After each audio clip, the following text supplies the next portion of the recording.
अस्सलाम वालेकुम बच्चों। अब हम नए चैप्टर के साथ, नाम है गैसेस एक्सचेंज।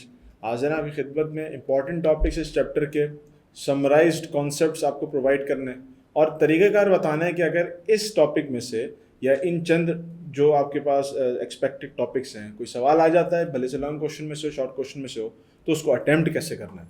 तो सबसे पहले बात करते हैं गैस एक्सचेंज की।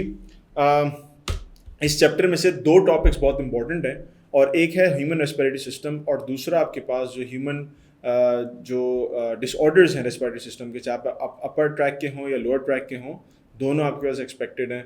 शॉर्ट क्वेश्चन भी आ सकते हैं, लॉन्ग क्वेश्चन भी आ सकते हैं, एमसीक्यूज में भी आ सकते हैं, इसलिए हमने सोचा कि इन दोनों टॉपिक्स को थोड़ा सा समराइज अंदाज में कवर कर दें आप लोग की आसानी के लिए। सबसे पहले बात कर लेते हैं गैस एक्सचेंज में। जब हम स्टार्ट करते हैं किसी भी फिजियोलॉजी के या ह्यूमन सिस्टम के बारे में कोई भी टॉपिक स्टार्ट करते हैं, तो we always bifurcate that particular phenomena into two basic categories, एक एनाटमी और एक फिजियोलॉजी। तो सबसे पहले ह्यूमन एनाटमी की बात कर लेते हैं, हमारे रेस्पिरेटरी सिस्टम की एनाटमी की बात कर लेते हैं। तो जो इंपॉर्टेंट पार्ट है हमारा फेफड़े, जिसको हम लंग्स कहते हैं, उनकी बात हो जाए। अब लंग्स के बारे में मामला ये है भाई कि लंग्स जो हैं, इनमें जाहिर सी बात आपको पता है ये एयर फिल्ड स्पेसेस होती हैं और इनके बाहर ही लंग्स के बाहर हमारे पास सबसे पहला पार्ट होता है जिसको हम रिब्स कहते हैं। रिब्स के दरमियान में हमारे पास इंटरकॉस्टल मसल्स मौजूद होते हैं, साथ ही साथ यहाँ पर इंटरकॉस्टल मसल्स भी मौजूद हैं। अब इंटरकॉस्टल मसल्स के अंदर मामला ये है कि इनमें इंटरनल और एक्सटर्नल दो लेयर्स मौजूद होती हैं। साथ ही साथ अगर आप देखते जाएं तो कुछ लेयर्स एडिशनल भी हैं जिसमें प्लूरल कैविटी वगैरह भी आ जाती है। ज़रा उसको भी एक नज़र देख लेते हैं।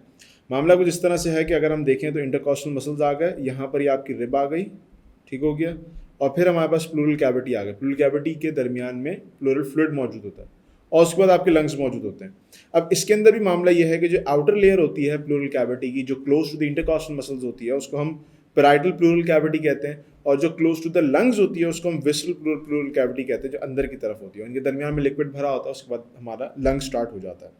अगर हम आगे चलें और अपने हार्ट लंग्स की एनाटमी के बाद उसका जो ओवरऑल रेस्पिरेटरी ऑर्गन्स हैं जो लाइन बाय लाइन अलाइंड होते हैं और वो आपकी रेस्पिरेशन में हेल्प करते हैं, तो उसमें सबसे पहले हमारे पास जो पार्ट आता है वो आपका नेजल कैविटी आ जाता है और साथ ही साथ उसके माउथ आ जाते हैं। या तो नाक से सांस लेते हैं, मुंह से सांस लेते हैं, दोनों अल्टीमेटली एंड पहुंचती है हवा फेरिंग्स के पास, क्योंकि कॉमन डक्ट है जहाँ पर खाना भी और हवा दोनों गुजरती है। एंड देन फ्रॉम फेरिंग्स आपके पास एक नीचे पोर्शन आता है, उसको हम लैरिंग्स कहते हैं। लैरिंग्स वॉइस जनरेट करने का भी रोल प्ले करता है। तो मैं यहाँ कुछ बातें लिख देता हूँ आपके पास। फेरिंग्स का काम ये होता है कि कॉमन डक्ट होती है या कॉमन ट्यूब होती है for food as well as for air.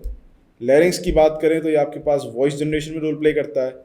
Trachea की बात करें तो ये आपके पास एयर की कैनाल होती है, एयर कैनाल होती है। और ब्रोंकाई की बात करें तो ये आपके पास एयर की कैनाल की ब्रांचेस होती हैं, एयर कैनाल की ब्रांचेस होती हैं। And there's in these air canal branches they break down into bronchioles, और bronchioles के बाद अल्टीमेटली आपके पास एक पार्ट आता है, इसको हम एल्वियोलाई का नाम देते हैं, एल्वियोलाई का नाम देते हैं। ये एयर सैक्स होते हैं, एयर सैक्स जिनका काम दरअसल ये होता है कि यहाँ पर गैस एक्सचेंज हो रही होती है।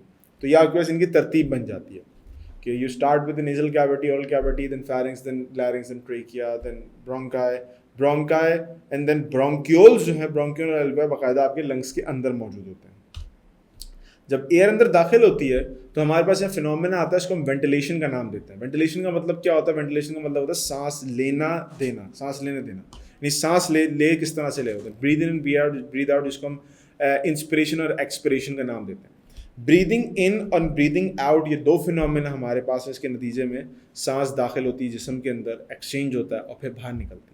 जब आप सांस लेते हैं तो उसके लिए आपको कैपेसिटी चाहिए, थोरैक्सिक कैविटी में कैपेसिटी चाहिए ताकि हवा भरी जा सके। तो उसके लिए कुछ काम होता है। सबसे पहला काम ये होता है कि आपका चेस्ट एक्सपेंड होता है। Chest expansion is not just in frontal direction, but ये आउटवर्ड और अपर डायरेक्शन में होता है। आउटवर्ड एंड अपर डायरेक्शन कैसा होता है? आउटवर्ड एंड अपर डायरेक्शन ऐसा होता है कि जैसे आपके पास कोई बाल्टी है, उसका ढक्कन है, उसका जो हैंडल है। अब हैंडल जैसे सूटकेस होता है, सूटकेस का हैंडल तो स्लाइड ऊपर हो जाता है, लेकिन बाल्टी का ऐसा हैंडल नहीं होता। उसको आप उठाते हैं तो वो इस तरह से आर्चिंग मोशन में ऊपर जाता है, not just straight up but arching motion में।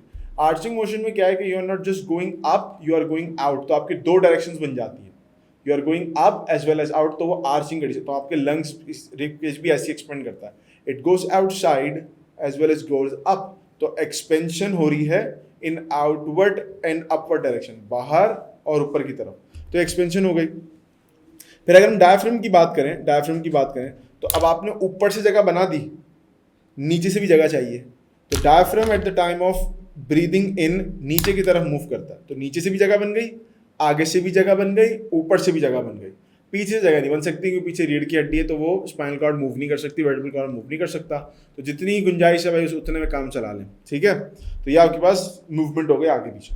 Then we gonna go out and talk about कि जब हेयर अंदर फिल हो गई तो अब we need to bring this air out. अब उसके लिए क्या होगा कि बिल्कुल इसका इन्वर्स होगा, chest inward and downward move करेगा ताकि प्रेशर बढ़े। डायफ्राम नीचे गया हुआ था वो ऊपर आएगा, तो डायफ्राम धक्का देगा आपको ताकि ऊपर और नीचे दब जाए और हवा बाहर आ जाए, तो चेस्ट कॉन्ट्रैक्ट करेगा, ठीक है, और डायफ्राम रिलैक्स करेगा, नहीं डायफ्राम ऊपर की तरफ जाएगा, तो इस तरह से पिचक के हवा बाहर आ गई। अब इस सब में ये बाकी सारी बातें समझ में आती हैं कि डायफ्राम कॉन्ट्रैक्ट कर रहा है, रिलैक्स हो रहा है, ठीक है, रिब केज फैल रही है। अब रिब केज कैसे फैल रही है, तो उसके लिए याद रखिएगा कि हमारे पास यहाँ पर दो चीज़ें, एक एक्सटर्नल और एक इंटरनल इंटरकॉस्टल मसल्स। इनकी अरेंजमेंट और इनकी कॉन्ट्रैक्शन का तरीक़ाकार रिब्स को मूव कराने में हेल्प करता है। मिसाल के तौर पर अगर हम बात करें, हम ये कहते हैं कि जब हमारे पास एक्सटर्नल इंटरकॉस्टल मसल्स यानी इनहेल हो रहे होते हैं, यानी कॉन्ट्रैक्शन कर रहे होते हैं, तो उसकी वजह से उनकी वजह से आपके पास रिब केज बाहर की तरफ निकलता है, एक्सटर्नल इंटरकॉस्टल मसल्स की कॉन्ट्रैक्शन की वजह से। वो क्यों होता है? क्योंकि इसकी जो मूवमेंट है ना इंटरकॉस्टल मसल्स की एक्सटर्नल, वो इनकी अलाइनमेंट ऐसी कि जब ये कॉन्ट्रैक्ट करते हैं तो आपकी जो रिब्स हैं और आपके जो कॉस्टल मसल्स हैं वो क्लॉकवाइज डायरेक्शन में मूव करते हैं, इस क्लॉकवाइज डायरेक्शन मूवमेंट की वजह से आपका चेस्ट आउट एंड अपवर्ड जाता है। और इसका रिवर्स क्या होता है कि जब आप ब्रीद आउट कर रहे होते हैं तो उस वक्त आपके इंटरनल कॉस्टल मसल्स कॉन्ट्रैक्ट करते हैं, तो ब्रीद इन के टाइम पे एक्सटर्नल इंटरकॉस्टल मसल्स कॉन्ट्रैक्ट करते हैं और ब्रीद आउट के टाइम पे आपके इंटरनल इंटरकॉस्टल मसल्स कॉन्ट्रैक्ट करते हैं। क्लियर हो गई बात? ये आपके पास जब करीब आते हैं तो ये एंटी क्लॉकवाइज डायरेक्शन में मूवमेंट परफॉर्म करते हैं, anti clockwise direction. Rib cage आपके पास बजाय यूं जाने के अंदर की तरफ आती है, और जब ये अंदर की तरफ आती है तो इनवर्ड और डाउनवर्ड डायरेक्शन में आपका रिब मूव करता है, कॉन्ट्रैक्शन होती है और हवा बाहर निकल आती है। तो ये दो बातें याद रखने की बहुत ज़रूरी है, ठीक हो गया। अब देखें, ये तो बात हो गई गैस एक्सचेंज की के मामला किस तरह से हो रहे हैं। लेट्स टॉक अबाउट कि डिसऑर्डर्स कौन कौन से होते हैं। लेकिन before we go on to disorders, बात कर लेते हैं कि अगर सवाल लॉन्ग क्वेश्चन में आता है तो उसको लिखेंगे कैसे। वैसे तो इस बार लॉन्ग क्वेश्चनों से मैं एक्सपेक्टेड नहीं है, but if this question comes in long Q&A तो इसको कैसे तरतीब देना। देखिए, तरतीब वही सिंपल होगी कि आप ह्यूमन रेस्पिरेटरी सिस्टम को आप डिवाइड कर देंगे दो चीज़ों। अगर आपसे सवाल पूछा जा रहा है कि ह्यूमन रेस्पिरेटरी सिस्टम आपने डिफाइन करना, ठीक है, सिर्फ ह्यूमन रेस्पिरेटरी सिस्टम, तो अगर एनाटॉमिकल बेसिस पे आपसे सवाल पूछे जा रहे हैं, एनाटॉमी के बेसिस पे सवाल पूछा जा रहा है, तो आपने सिंपल क्या करना है, आपने उसकी तरतीब एक एक बताना शुरू कर देनी है। लेकिन साथ ही साथ आपने हर पार्ट का फंक्शन भी बताना है। मिसाल के तौर पे आप स्टार्ट करते हैं अपर ट्रैक से, यानी अपर रीजन से, तो अपर रीजन में आपके पास जो जो चीज़ें आ जाएंगी उसके अंदर लेट्स सपोज आपके पास ये जो ओरल कैविटी आ गई, नेजल कैविटी आ गई, इस तरह से फेरिंग्स आ गया, कुछ लोग इसके अंदर लैरिंग्स तक को भी इंक्लूड कर देते हैं, तो ये चीज़ें आपके पास इंक्लूडेड हो जाती हैं। और फिर इनके फंक्शंस आते हैं। फिर साथ ही साथ अगर लोअर सिस्टम की बात करते हैं तो लोअर सिस्टम के अंदर लंग्स के अंदर इतनी पार्ट है, जो लंग्स के अंदर जो जो चीज़ें आएंगी, for example bronchi, bronchioles and alveoli, सारे आप इसमें चीज़ें लिख देंगे। होता ये कि जब आपके पास सिर्फ और सिर्फ ह्यूमन रेस्पिरेटरी सिस्टम की एनाटॉमी पूछी जाती है तो उसके बाद डायग्राम भी पूछी जाती है। जैसे मैंने पिछली वीडियोस में बताया कि आपके पास तकरीबन 2.5 से 3 पेजेस होने चाहिए अलॉन्ग विद द डायग्राम, तब जाके आप वो मिनिमम स्टैंडर्ड्स ओवर पूरे करोगे कि जो कि रिक्वायर्ड है for securing good marks in long question answer section C के अंदर। अगर मिसाल के तौर पे आपके पास ब्रीदिंग का सवाल पूछा जाता है, तो ब्रीदिंग का सवाल आमतौर पे वैसे तो कभी भी लॉन्ग क्वेश्चन आंसर में पूछा नहीं जाता। अगर पूछा जाता है तो वो कपल्ड होता है किसी दूसरे सवाल के साथ, फॉर एग्जाम्पल एनाटॉमी के साथ। तो वहाँ आपने सिंपली सिर्फ 2 बातें बतानी है। आपने वेंटिलेशन सिस्टम बताना है, इसमें आप इनहेलेशन के बारे में बताएंगे और आप एक्सहेलेशन के बारे में बताएंगे, दैट्स इट, और कोई बात नहीं करेंगे। डायग्राम यहाँ बनाने की जरूरत नहीं होती। डायग्राम अगर वैसे तो आज तक नहीं हुआ, लेकिन अगर बोली गई तस्वीर के बनानी है आप, तो आप बना दीजिएगा वही वाली तस्वीर जैसे हमने पीछे यहाँ पर देखी है। शॉर्ट क्वेश्चन आंसर्स की अगर मैं बात करूँ, मैं फिर दोबारा रिपीट कर दूँ कि शॉर्ट क्यूजन है, इस मुख्तलिफ तरीके से आ सकते हैं, रीजनिंग, नॉन रीजनिंग के प्रेफरेंस भी आ सकते हैं। तो उसमें आपने सिर्फ इतनी सी बात याद रखनी कि 5 से 6 लाइंस मिनिमम आपने कवर करनी है ताकि आप इस पार्ट को अच्छे नंबर्स के साथ सिक्योर कर सकें। Now let's talk about respiratory disorders. Respiratory disorders के आप देखते रहे कि पिछले माजी में भी या तो अपर रेस्पिरेटरी डिसऑर्डर्स पूछे गए हैं या लोअर रेस्पिरेटरी डिसऑर्डर्स पूछे गए हैं। अगर upper respiratory disorders long question में आते हैं तो शॉर्ट में लोअर के कुछ क्वेश्चंस आ जाते हैं, लाइक डिफरेंस आ जाएगा या कोई डेफिनेशन आ जाएगी। और अगर लॉन्ग में लोअर रेस्पिरेटरी के डिसऑर्डर्स पूछे गए हैं तो अपर रेस्पिरेटरी डिसऑर्डर्स जो हैं वो शॉर्ट में पूछे जाते हैं। तो इस तरह से आपके पास मामला आते रहते हैं, तो इसलिए थोड़ा सा इंपॉर्टेंट भी कंसिडर किया जाता है। Now we have like 2 disorders जो कि अपर रेस्पिरेटरी डिसऑर्डर्स हैं। सबसे पहले आपके पास यहाँ पर साइनोसाइटिस आ जाता है and the other one is otitis media. Otitis media, अब ओटाइटिस मीडिया जो है ये भी हमारे पास आ गया है। यहाँ पर जनरल बात समझ लें कि क्या है। लिखना इनमें अगर आपके पास अपर की वैसे तो यूजली कम आता है क्योंकि 2 ही डिजीजेज होती हैं और इसमें आप जितना भी तफसील इसको लिख दो आप 1 पेज से आगे नहीं जा सकते, 1.5 पेज बहुत से ज़्यादा नहीं। तो यूजली लॉन्ग क्वेश्चन में ये किसी और सवाल के साथ ऐड हो गया आता है या पूरी टोटल ओवरऑल डिजीज पूछी जाती है। साइनसाइटिस में क्या है कि जो साइनसेस हैं वहाँ पर आपके पास कोई थिकनिंग स्टार्ट हो जाती है साइनसेस की या म्यूकस की एक्यूमुलेशन होने लगती है, जिसकी वजह से ब्रीदिंग डिसऑर्डर्स स्टार्ट होना शुरू हो जाते हैं।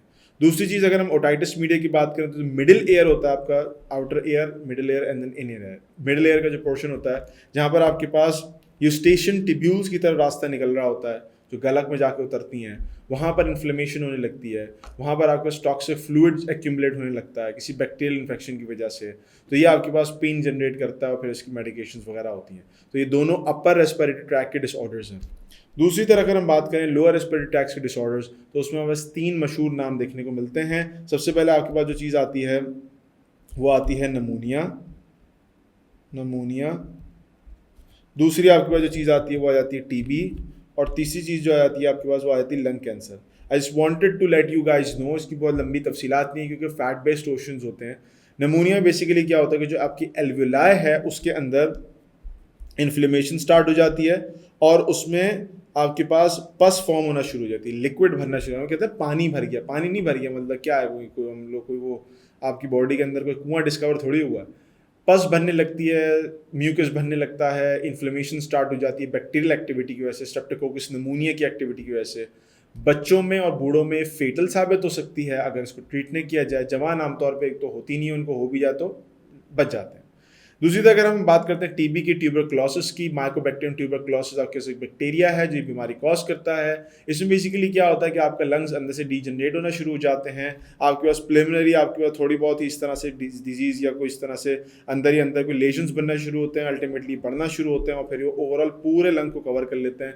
और फिर अगर इसको ट्रीट ना किया जाए तो दे माइट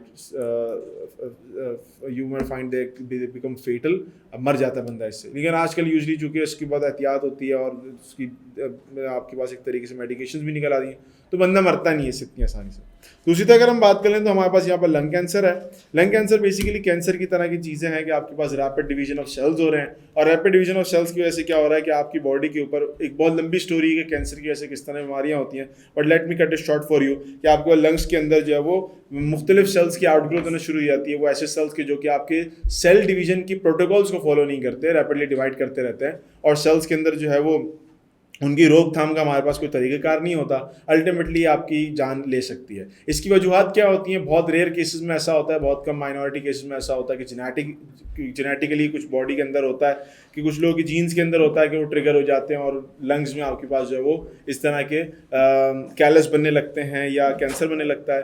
दूसरी तरफ हमारे पास ये मामला होता है कि आमतौर पर स्मोकिंग की वजह से, निकोटीन यूज़ करने की वजह से, मुख्तलिफ ड्रग्स इस्तेमाल करने की वजह से आपकी बॉडी के अंदर, आपके एल्वुलाई के अंदर, लंग्स के अंदर टार या इस तरह के मुख्तलिफ जो पार्टिकल्स हैं वो जमा होना शुरू हो जाते हैं, and they start causing cancer, और उसके नतीजे में अंदर ब्रूजिंग स्टार्ट होना शुरू होती है, अल्टीमेटली सेल्स रैपिडली डिवाइड होते हैं and then it leads to cancer. या आपके पास लोअर रेस्पिरेटरी ट्रैक्ट के डिसऑर्डर्स होते हैं। इनको लिखना किस तरह से, जैसे मैंने आपको बताया, अगर आपके पास कभी भी सिर्फ और सिर्फ अपर रेस्पिरेटरी ट्रैक्ट डिसऑर्डर्स के बारे में सवाल आता है तो वो यूजुअली शॉर्ट क्वेश्चन आंसर में आएगा, और अगर वो शॉर्ट क्वेश्चन आंसर में नहीं आता तो फिर वो आपके पास आएगा कपल होके किसी दूसरे सवाल के साथ, या फिर वो कपल किस तरह से होके आएगा कि वो तमाम जो आपके पास डिसऑर्डर्स हैं ऑल डिसऑर्डर्स जितने भी हैं उन सब का मिला के एक सवाल आ जाएगा। ठीक हो गया। लोअर रेस्पिरेटरी ट्रैक्ट डिसऑर्डर्स जो हैं वो आपके पास अलग से आ जाते हैं और वो लॉन्ग क्वेश्चन में यूजुअली आते हैं। शॉर्ट क्वेश्चन में अगर वो आते हैं तो वो आपके पास आइसोलेटेड क्वेश्चन के फॉर्म्स में आते हैं। आइसोलेटेड क्वेश्चन का मतलब ये होता है कि they would explicitly ask you कि आपने define the following terms, define the following terms के अंदर लिखा होगा लंग कैंसर, उसमें लिखा होगा नमूनिया, उसमें कुछ और लिखा होगा, तो आपके पास आइसोलेटेड एक्सप्लिसिटली मेंशन्ड क्वेश्चन होता है कि इसमें इस तरह से आपको जवाब देना होगा।